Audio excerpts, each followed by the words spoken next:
3, 2. Ooh, it's time for Open Bar, your favorite show. It's my favorite show. Open Bar.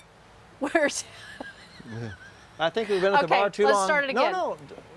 Just roll, when you do that, roll okay. it. Oh my gosh, just go with it. It's time for Open Bar. Start it over. Don't start it over. We'll just keep going. No, keep going. just let it keep going. Okay. Ooh. Keep it going. Okay, Ready? ready to go. Ooh, it's time for Open Bar. Wait, stop. You got to stop, and we have to look at the camera first. Okay. We're gonna do a 5-second pause before we start. Okay, and you count us in. Ready? 5, 4, 3, 2. Ooh, it's time for Open Bar, where we have taboo talks straight up and on the rocks.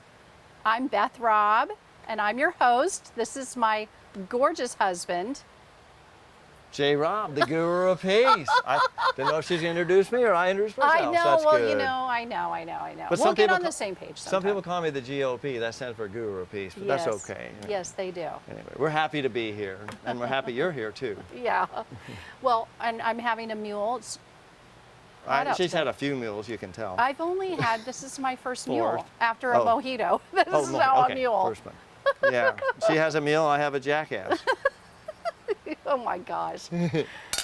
Well, guess what we're talking about today? What are we going to talk about today? I never know before, so please do tell. One of my favorite conversations that we have. Talking about me. Oh, that's your favorite. Okay, yeah. No, my favorite okay.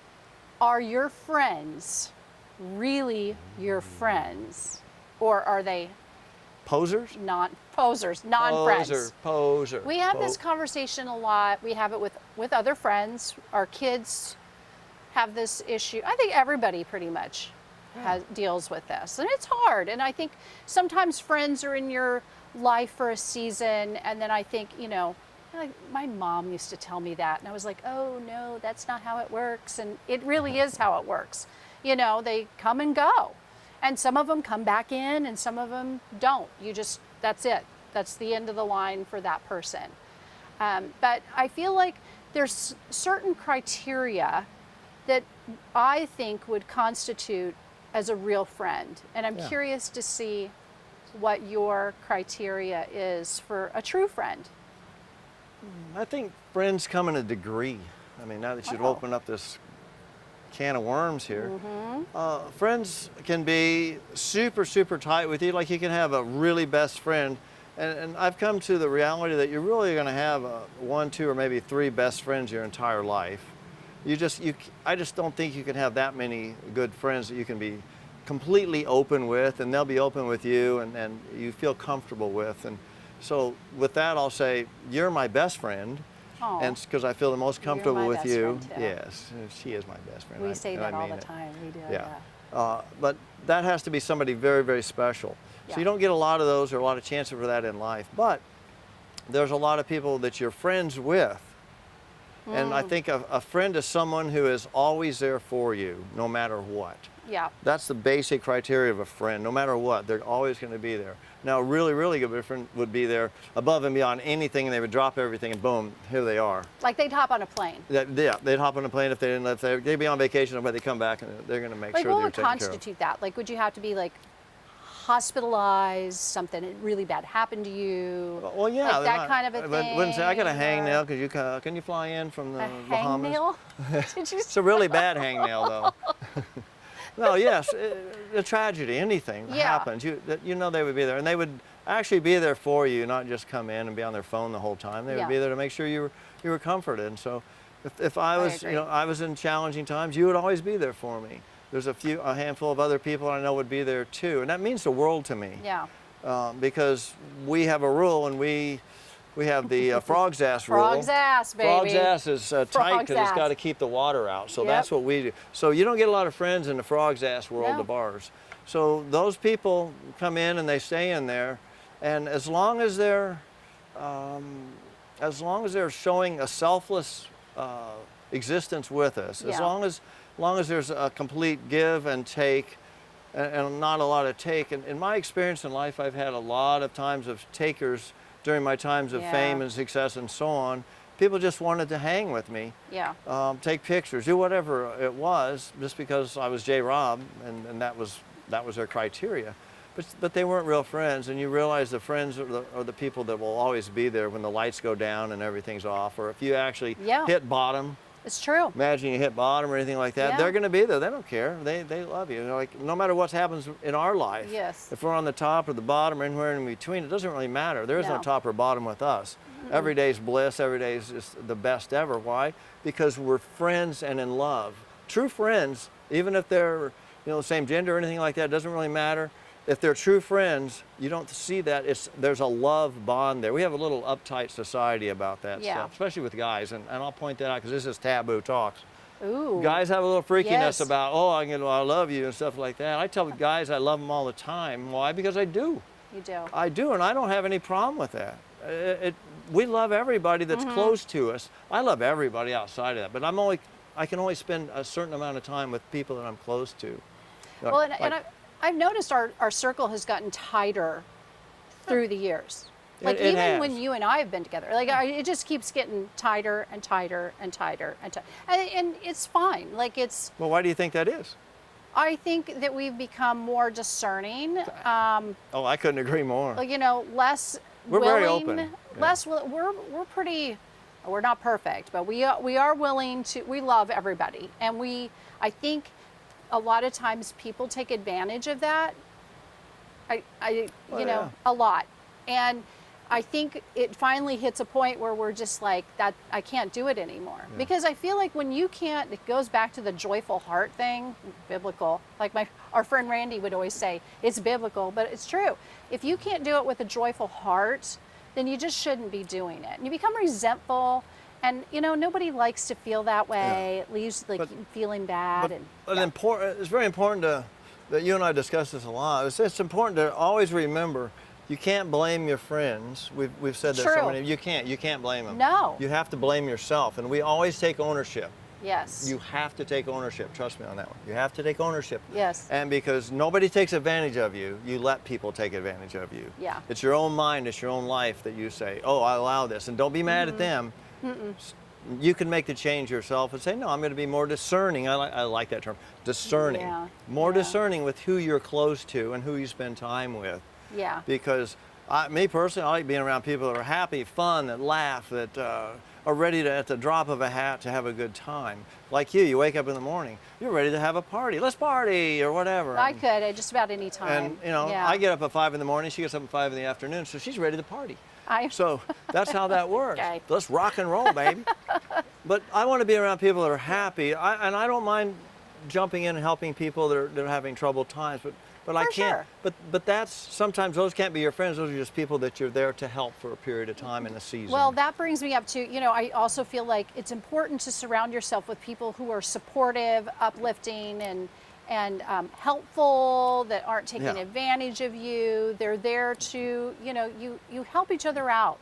You all participate that love in you. the friendship, but love you unconditionally. Unconditionally. And Those people are few and far between, but they're there. They Yeah. are. And and I feel like as I've gotten older, like younger days, I was a little concerned, like, I don't know, like if I kind of not have these people in my life, am I gonna have anybody?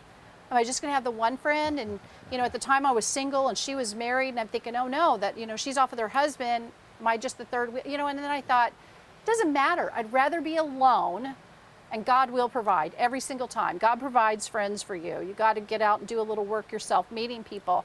But you can't just sit there and go, oh, let me just, what's the word? Not negotiate, but you can't just, like, how many mules have I had? This is fourth. No, you can't just go ahead and just agree with. I think we did have a toast on that one there. Do we need to have been tested? She's so far out there, I can't reel her back in right now. But what's important? The funniest part is, I can tell we're gonna have to edit this one. this isn't even a mule. That's not even a mule. This is Hollywood, this is the dude. leftover mojito. This is the leftover mojito from the previous thing. Well, this And is a so it's jackass, so I still hey. haven't even had the one entire mojito. And all my ice melted, so it's all watered down. It was a strong one, and she's a lightweight, but we're good. Well, I still can't think of the word. But anyway, people settle. They settle. They compromise. Compromise. Oh my gosh, you yes, they compromise. Hallelujah. Thank the Lord you thought And of that. by the way, Yeah. there's nothing wrong with being alone. People say, well, you're going to be by yourself. Oh, you're only alone and lonely if you don't like yourself. I mean, come on. I love being by myself. I Yeah. love being around people. I love having fun. I love doing seminars. I love doing, Yeah. love doing TV. I love doing everything. But I love alone time. I love when nobody's around. I have no problem with that at all. But this is going back to the friends thing. I'm my best I feel friend, like too. we do. Oh, let's talk Gotta about be friends me. with yourself. Let's talk about me. Just talk about me. No, I'm kidding. But let's Okay.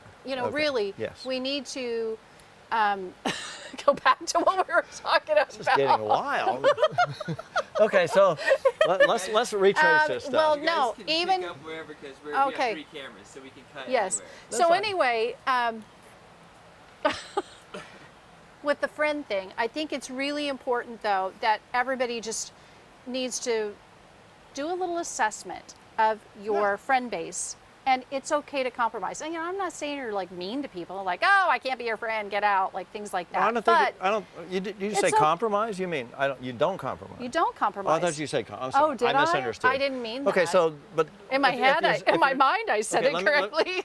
Let me make sure I'm hearing Okay. what you're saying. So you should assess it. So without compromising, You should not you should compromise. are they truly your friend? That's the first question. Are Yes. they truly your friend? truly your friend? Yes. One. And how do you know if they're truly your friend? What- You Okay, well, That's two. I use that same old, I think it was Joel Osteen that I heard say it. I'm sure other people have said it too. Why swim across an ocean for someone who wouldn't step across a puddle for you? And it's so true. And you realize, like, how much effort will somebody put into the friendship? And if you're like doing everything, like literally going against the waves, swimming across an ocean, and they literally will not even like invite you to lunch or invite you to, do whatever. Like, that to me tells everything.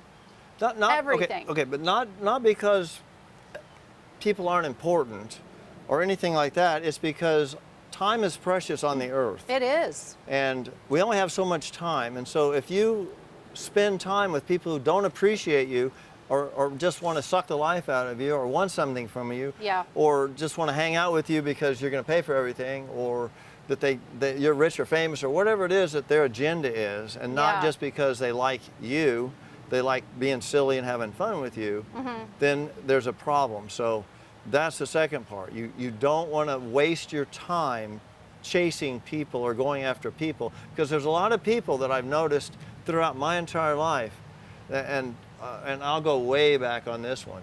If they want something, or if they need something, or whatever it is, they will draw you in, and you've got to know people like this, and they will play the victim card. This is the one that just Yeah, you burns my butt every time. The Your victim butt. card, and if you're kind and giving, we've talked about this many times. There's givers and there's takers. Oh, the Are givers you a and giver takers. or a taker? I can't. with the Takers will takers. take from you, suck the life out of you, only if you're a giver and never say no. That's another show. So shame on you for doing that. But that's what happens. So they play the victim card, you get sucked into it, and then before you know it, you're Yeah. trying to save them or rescue them. They're like, oh my, they're Yeah. throwing their arms up and I can't help me. And you want to rescue them. Yeah. I think you love helping people because Right. that's your nature. My nature is the same way. Yeah. So that happens. Don't get caught in that trap. So number 3 is where we're going after that. Once you assess these people, number 3, how do you make your list of friends? Maybe that would be the best way to put that. Do you write it down? How do you do it? No, I just know in my mind. You have Yeah? to write it down. I don't know. If you got like 30, Just- what if you have 30 friends? Do you You want know to what? assess them? I I've feel done like- that before. I feel like I've hit the era in my life that I don't have that many. Like I've already weeded them out, so maybe that's younger me had more friends maybe. I don't know. No, I've really never had like a massive group of friends. I've always had a smaller group. So, yeah. Have you had big groups of friends? You get up like 10, 15 people that will hang, and then it becomes 10 what and was that, like 9 high and 8 school? and 7 and yeah. And then Oh, you okay. Well, then you that's come out from different. there. Well, Yeah. I'm going back. Well, I was in know, high yeah. school just 10 years ago. You know that, don't you? So hey, I remember back. No, but now, like, and it's interesting how it will fluctuate. Like the circle, our circle's gotten smaller, but sometimes, like, oh, okay, it kind of grows, and like, oh yeah, well, you know, we Yeah, go on from there. But I think the takeaway from here today, if I'm hearing this right, is that when you evaluate your friends, it's basically about who you spend time with. It has nothing to do with, I love everybody, and I've Yeah. said that before. I'll spend time with anybody and everybody, but a lot of time I would rather spend with friends because my time is very Your real precious. friends, your frog's True ass. friends, which is number Yep. one, this one right And here. so right here, A-hose, baby, you're my best friend. A-hose, love you, I love love you. you. Hang good. 1, 2,